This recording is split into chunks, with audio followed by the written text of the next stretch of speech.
Hi, I'm Nadia, and my fate was almost determined by old family traditions that I just couldn't fight. You might ask why? Well, my hands were tied because my mother was dying. Okay, but let me back up a bit and start from the beginning. Everything went downhill the day I read my mother's diary and discovered all the secrets she was hiding. I grew up in a pretty traditional and old-fashioned family, but we were very happy. I was the youngest, and my parents and two older brothers always gave me all the attention I needed. However, our happiness didn't last. A few years back, my father passed away. My hero, who taught me everything in life, including math, science, and the meaning of life. He died serving our country in a foreign land. He wasn't only my hero. His death turned him into a national hero, too. I was devastated at losing him. Dad was my everything, and I was his little girl. I miss him so much, and there are so many nights where I still cry about him dying. It feels like he's left this big hole in my life. A little while after Dad's death, my two older brothers started new jobs and moved into their own houses with their families. I stayed with my mom, who was heartbroken, not only about losing Dad, but also that her two boys had up and left, too. Everything turned upside down on that fateful day when my mom felt a little dizzy and had to go lie down. Ever since then, she was always tired, way too tired to do any of the housework that brought her so much joy, so I had to take over all the household chores for her. We went to see so many doctors, and they did every possible test. Waiting to find out what it could be was absolute torture. But they figured out what was wrong and assured us that many people survive that illness and even thrive, and that she was in good hands. I held on to that notion with both hands. I mean, what would I do without my mom? Eventually, they let her go home. She needed to rest, and I promised to take good care of her. After all, my brothers were too busy with their jobs and their own lives to even worry about her. The other day, while taking care of my mom, I dropped an empty glass on the carpet by mistake and saw something stuck between the mattress and the bed. What could it be? I wondered if it was maybe an old book that she was reading. After dinner, my mom fell fast asleep, so I tried to take the book out and put it back on her bookshelf, only to find it had a little lock. How odd! I got really curious, so I opened it, ever so slightly, only to discover it wasn't a book at all. Oh my, it was my mother's old diary. I laughed. My mother was so unpredictable. I mean, why would she have a diary? I was dying to read it, but I put it back immediately. It was wrong, and I didn't want her to suspect anything. As the days went on, my curiosity had gotten so bad that I started dreaming about what might be inside the diary. So one night, after my mom had gone to sleep, I couldn't wait a moment longer. I just had to take a peek. I took the diary to my room, sat down on my bed, and started reading it. It had every detail I'd ever hoped for about my dad, all about how he came back from the war and saw her, how they fell in love. As I read this, tears of joy ran down my face. I suddenly had a thought and rushed to the very end to see if she had written anything recently. After all, she was sick and she never really talked about what she was going through. Opening that diary was a mistake I still regret even today. Because the more I read, the more I found out things that I never wanted to know. The first shocking thing I discovered, my mom was dying. How could she keep this a secret from us? I couldn't believe it. As far as I was concerned, her health was getting better. I closed the diary and I hugged my pillow really tight. I was gonna be left in this world all alone. Why was everyone leaving me? That night, I cried myself to sleep. When I woke up a few hours later, my eyes were swollen. I didn't feel like getting out of bed or doing anything at all. I turned my head to the side of my bed, and the diary was still there. I opened it, and I started reading some more. I thought that I had already read the worst thing that I could possibly find in there, but then my heart stopped for the second time. Not only was my mom dying in secret, but she had also written a will. I found it, hidden in a small envelope that she had clipped onto the diary. My heart was pounding as I started reading what was inside the will. With respect to our traditions, I am leaving everything I have to my dear boys. Such strong young men. I'm so proud of them. I ran through the pages again and again, looking for any mention of me, but it was nowhere to be found. I was in complete shock. My mom didn't even acknowledge me. I couldn't believe that I meant this little to my mother. Why were her dear boys so much more important? Did she take no notice of who took care of her day and night? I crawled back under my bedsheets and cried and cried. I wasn't sure how to handle knowing what I'd discovered. I mean, she was dying. I couldn't just demand my share of the will when my mom was preparing for her death. I had to take care of her, but did she even want me to? But she told me she loved me all the time. I was so conflicted, and my head was spinning. For days, I was almost half a person, going through the motions every day, cleaning the house, preparing dinner for my mom, changing her wet headcloth, sitting by her bed, reading her books.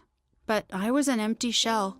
My mind was running through all these questions on an endless loop.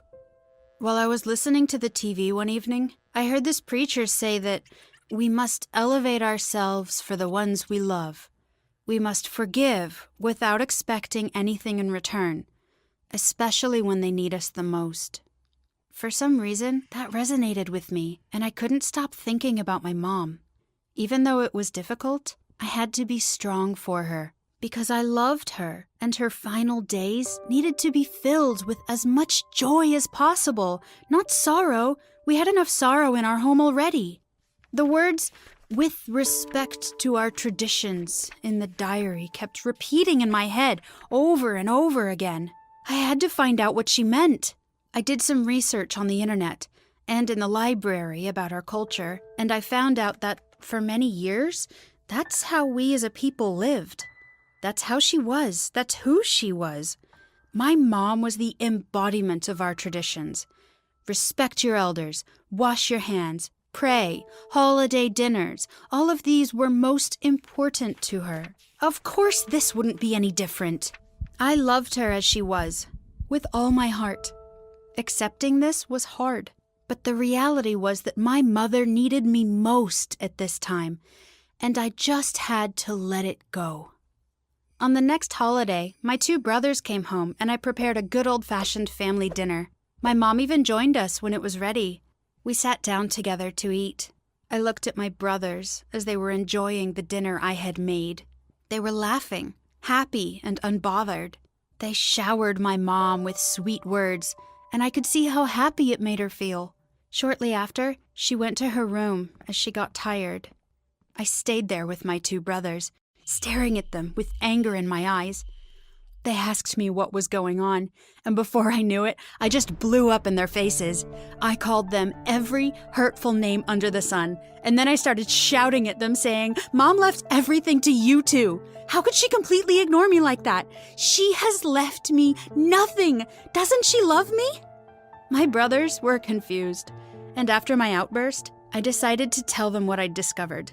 Apparently, they already knew that she was dying, but they were equally surprised about the will. My older brother said in a very stern voice, "Don't tell her you know. She doesn't need to worry, especially during this time.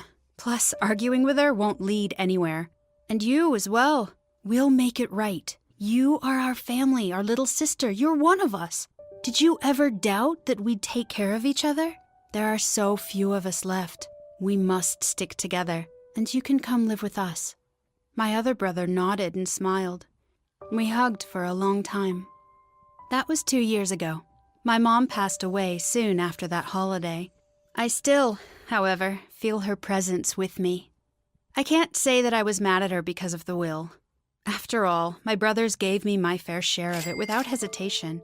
They told me that nothing in the world can come between us, especially not money. Regardless of her commitment to traditions, I don't doubt her love to me because I felt it with every touch, every word, every look. I'm sure of it. Hi, I am Jenny. also known in my town as the girl whose groom never showed up at the wedding. You guessed it, every bride's worst nightmare came true for me. It is a day I will forever remember. Everything started with meeting the love of my life, Liam. I don't know about you, but I've always dreamed of the day I get married to my soulmate. I was madly in love with Liam. He was my best friend in every way. And of course, after a couple of years, I was looking forward to marrying him. Liam, on the other hand, never proposed. He never said a word about our future, and every time I brought it up, he just brushed it off. On top of that, Liam spent a lot of his time at work, which was kind of weird because he didn't have to. He always said that since he works at his father's company, he wanted to prove to him that he was a hard worker who earned his position. I did respect that, but I couldn't keep going with him like that. We barely spent time with each other anymore, and it caused me great pain because I loved him. Until one day, I felt like I've had enough. Liam was obviously not considering marrying me, and he was leaving me alone most of the week. I had to confront him, and to be honest, I thought that Liam wouldn't care much anyway, because everything between us was just dying slowly. I was about to break up with him, but Liam begged me not to. He said that he was sorry and that he's ready to do anything just to keep me around. He looked deep in my eyes and said, "Jenny, please. You're all I have. I can't lose you." I really loved him. So I agreed to stay with him on the condition that we will start planning our future together. Liam agreed. He then started to change. He gave me more of his time. He spoke about marriage and said that he promises to propose to me at the right time. I was very excited, but not for long. Week had passed, and Liam started getting back to his old self of ignoring me. I felt like he was not being truthful with me again, and I had to do something, so I texted Liam and said that we need to talk that night after work. When I got home at night, I found Liam waiting for me with a smile on his face. He said that he had a surprise for us, and he pulled out 2 tickets to Paris from his pocket. "Are we going to Paris?" I asked. "Yes, baby," Liam said. "Get your things ready." I was a bit confused, but also happy. I mean, who could say no to Paris? During our trip, Liam took me to a fancy restaurant and asked me to dress up. We sat down at a quiet little table and scanned the menu. Liam was staring at me longer than usual when I felt awkward and asked him why he's looking at me like that. He said nothing. He kept staring but had the faintest hint of a smile playing on his lips.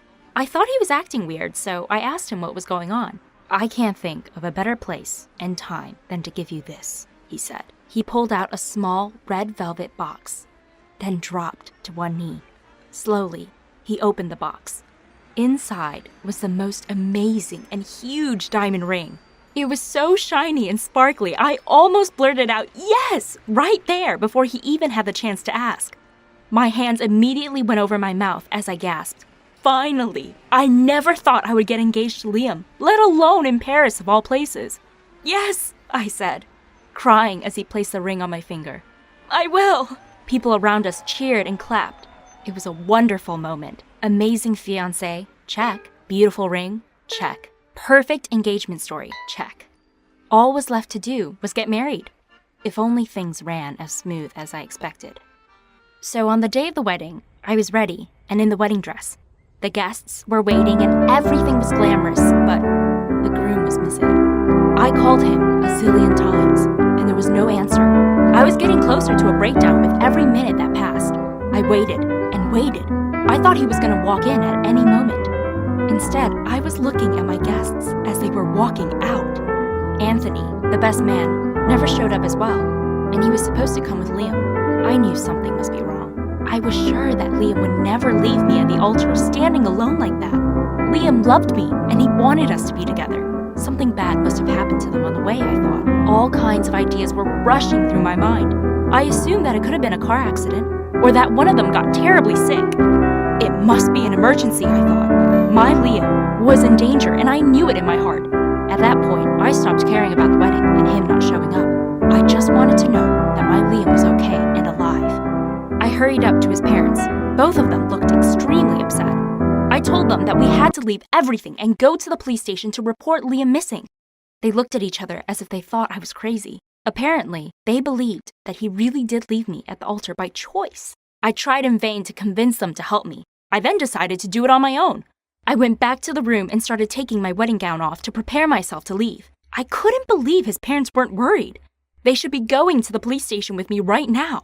I couldn't believe they were busy arguing about the wedding party arrangements that were going to go to waste instead of looking for their son. I was about to head out to the police station with my sister when I spotted Liam's mom on the phone. That moment, I couldn't hold back my anger and I stormed towards her looking for a fight. I wanted her to know she's a bad mother for not worrying about her son and that she should be ashamed of herself. As I was about to open my mouth, I heard her whisper the word, Liam. I kept my mouth shut. I was standing behind her and she didn't even notice. You promised us